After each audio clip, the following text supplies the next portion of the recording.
Hello बच्चों, class 11th। तो last class में हम कुछ बेसिक टर्म्स पढ़ रहे थे एटॉमिक मास और चार्ज से रिलेटेड, तो उसी को कंटिन्यू कर रहे हैं। तो देखो, लास्ट क्लास में हमने पढ़ा कि एटॉमिक मास क्या होता है, ओके, और मास नंबर क्या होता है, ठीक है, मास ऑफ एटम क्या होता है, ग्राम एटॉमिक मास क्या होता है। अब हम देख रहे हैं कि एवरेज एटॉमिक मास क्या होएगा। तो देखो, एवरेज एटॉमिक मास किसको बोलेंगे हम? किसी भी एटम के जब हम किसी भी एलिमेंट के एवरेज एटॉमिक मास की बात करते हैं तो एवरेज एटॉमिक मास होता है उस एलिमेंट के जितने भी आइसोटोप होते हैं उन सब के जो मास है उनका एवरेज, किसी भी एलिमेंट के सभी आइसोटोप्स के मास का एवरेज एटॉमिक मास कहलाता है, ठीक है।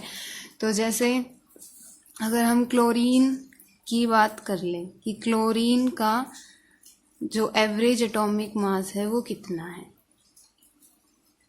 तो क्लोरीन का एवरेज एटॉमिक मास होता है 35.5 एवरेज एटॉमिक मास यूनिट। तो क्लोरीन का एवरेज एटॉमिक मास होता है 35.5।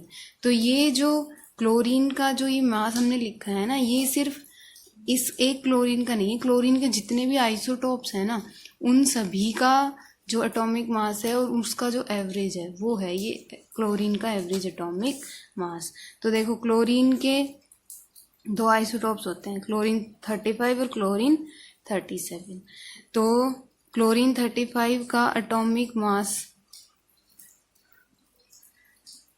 और इसका परसेंटेज कंपोजिशन इन नेचर, कि नेचर के अंदर इसका कितना परसेंटेज कंपोजिशन प्रेजेंट है। तो 35 क्लोरीन का 3 पार्ट और क्लोरीन 37 का 1 पार्ट होता है। और इसकी, या फिर ऐसे भी कह सकते हैं हम कि इसके नेचर के अंदर कितनी परसेंटेज कंपोजिशन है, 75%, और इसकी 25%, ठीक है। क्लोरीन 35 और क्लोरीन 37 क्लोरीन के दो आइसोटोप हैं और नेचर के अंदर जो क्लोरीन 35 की कंपोजिशन है वो 75% है, या फिर 3 पार्ट कह सकते हैं, और क्लोरीन 37 की 25% है, ठीक है। तो देखो, अभी हम इनके जो ये आइसोटोप है इनका एवरेज निकाल लेंगे, क्योंकि हमने अभी कहा कि एवरेज एटॉमिक मास क्या होता है, सारे आइसोटोप्स का एवरेज होता है। तो देखो, जो क्लोरीन 35 है इसका लिख लेते हैं, इसका कितना पार्ट है नेचर में, 3 पार्ट, प्लस क्लोरीन 37 का कितना है, 1 पार्ट, ठीक है। और टोटल कंपोजिशन नेचर के अंदर 3 + 1 4 पार्ट में, उससे इसका डिवाइड करते हैं, ठीक है। तो इसको हम सोल्व कर लेंगे तो हमारा एवरेज आ जाएगा 35.5, ठीक है। आप चाहो तो ये जो परसेंटेज की फॉर्म में माना है इससे भी निकाल सकते हैं कि 35 × 75 + 37 की कितनी कंपोजिशन है, 25%, और 75 + 25, तो इसको सॉल्व करोगे तो भी 35.5 ही आएगा, ठीक है। तो किसी भी एलिमेंट के जितने भी आइसोटोप्स हैं नेचर में उन सभी के मासेस का एवरेज, मतलब उनके जो मास है और उनका परसेंटेज कंपोजिशन नेचर के अंदर, उसके साथ मल्टीप्लाई करके और उसका एवरेज निकाल देंगे तो वो उसका एवरेज एटॉमिक मास हो जाएगा, ठीक है। तो ऐसे ही ये एवरेज एटॉमिक मास की न्यूमेरिकल्स भी आते हैं। तो न्यूमेरिकल्स में भी आपको आइसोटॉप्स गिवन होंगे, उनकी परसेंटेज कंपोजिशन गिवन होगी नेचर में, और उससे आपसे उसका एवरेज एटॉमिक मास पूछेगा। एक और एग्जांपल लेके समझते हैं कि नियोन है, तो नियोन के 3 आइसोटॉप्स होते हैं, नियोन 20, नियोन 21 और 22। इनकी जो परसेंटेज कंपोजिशन है नेचर में वो है 90.51 नियोन 20 की, नियोन 21 की 0.27 और नियोन 22 की 9.22 है, ठीक है। तो अब हम इनका एवरेज निकालेंगे तो 20 नियोन 20 का 20 इंटू इसकी percentage composition nature 90.51 plus neon 21 का 20 इंटू इसकी परसेंटेज कंपोजिशन 0.27 प्लस नियोन 22 इसकी परसेंटेज कंपोजिशन 9.22 और अपॉन में टोटल। ये जो इसकी परसेंटेज कंपोजिशन है ना, ये परसेंट में है इस बार, तो इन सारों का टोटल। वैसे भी जब भी हम परसेंटेज कंपोजिशन में लेंगे तो जो टोटल परसेंट है वो 100% ही होगी, ठीक है। तो इनका भी आप टोटल करोगे तो 100% ही आएगा। तो इसका आप सोल्व करेंगे तो हमारा एवरेज आएगा 20.17। तो नियोन का जो एटॉमिक मास होता है 20.17, या फिर कई और एलिमेंट्स का पीरियडिक टेबल के अंदर अगर हम देखें तो जो एटॉमिक मास है वो डिफरेंट होता है, मतलब 20 पॉइंट समथिंग या कुछ पॉइंट्स ऊपर या नीचे होता है। तो वो पॉइंट्स में किस वजह से आता है, वो इसी वजह से आता है कि जो उसका जो हम एटॉमिक मास लेके चलते हैं वो उसका एवरेज एटॉमिक मास होता है, और एवरेज एटॉमिक मास उस एलिमेंट के जितने भी आइसोटोप हैं और उनकी नेचर के अंदर जो परसेंटेज कंपोजिशन है उसके साथ हम उसका एवरेज निकालते हैं, ठीक है। और जो एवरेज आता है वो ही, अब ये जो 20.17 आया है ये किसका, नियोन का एवरेज एटॉमिक मास है, ठीक है। तो एवरेज एटॉमिक मास के ऐसे ही क्वेश्चंस भी आते हैं, तो हमें पता होना चाहिए कि एवरेज एटॉमिक मास होता क्या है और हम उसको कैलकुलेट कैसे करते हैं, ठीक है। उसके बाद है कुछ छोटी छोटी टर्म्स, हम इतनी देर से बात कर रहे हैं एक टर्म की, एटम, ठीक है। हिंदी में इसको क्या कहते हैं, परमाणु। तो एटम को अगर डिफाइन करने के लिए कहें तो हम क्या कहेंगे कि एटम क्या होता है।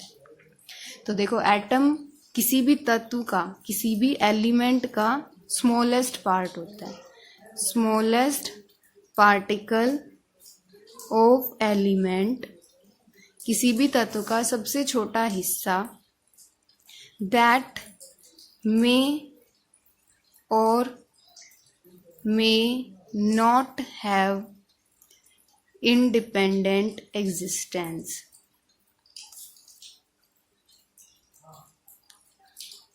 ठीक है, and take part in chemical reaction,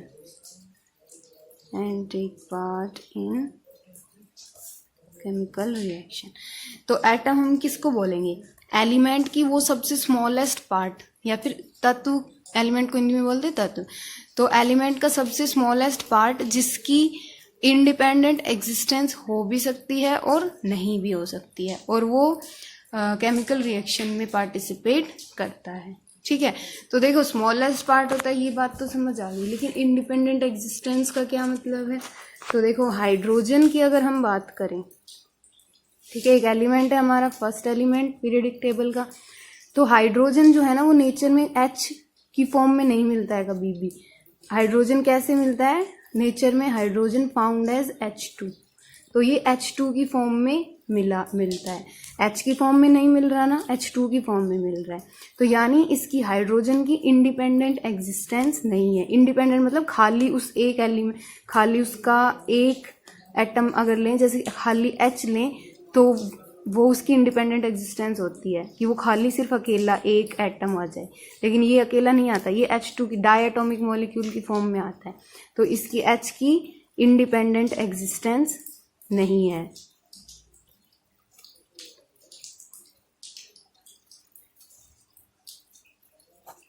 तो इसकी इंडिपेंडेंट एग्जिस्टेंस नहीं है, ठीक है।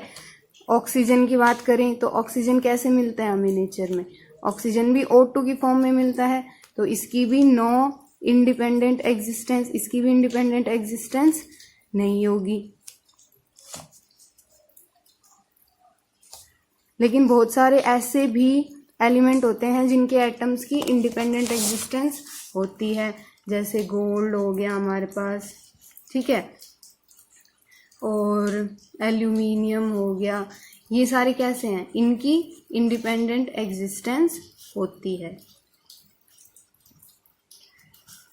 तो अभी हमने देखा कि बहुत सारे एलिमेंट्स की तो इंडिपेंडेंट एग्जिस्टेंस है, मतलब वो एज एन सिंगल ही नेचर में एग्जिस्ट करते हैं, तो उस चीज़ को हम बोल रहे हैं कि उसकी इंडिपेंडेंट एग्जिस्टेंस है, लेकिन बहुत सारे एलिमेंट्स के एटम की इंडिपेंडेंट एग्जिस्टेंस नहीं होती है, ठीक है, लेकिन वो उसका सबसे स्मॉलेस्ट पार्ट होता है।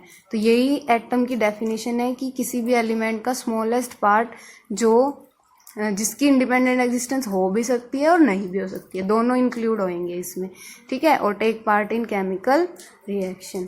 तो ये क्या हो जाएगा, एटम, ठीक है। उसके बाद होता है मॉलिक्यूल, कि मॉलिक्यूल क्या होता है। तो देखो, molecule smallest particle of substance, किसी भी एलिमेंट का या कंपाउंड का सबसे छोटा पार्ट जिसकी इंडिपेंडेंट एग्जिस्टेंस होनी चाहिए।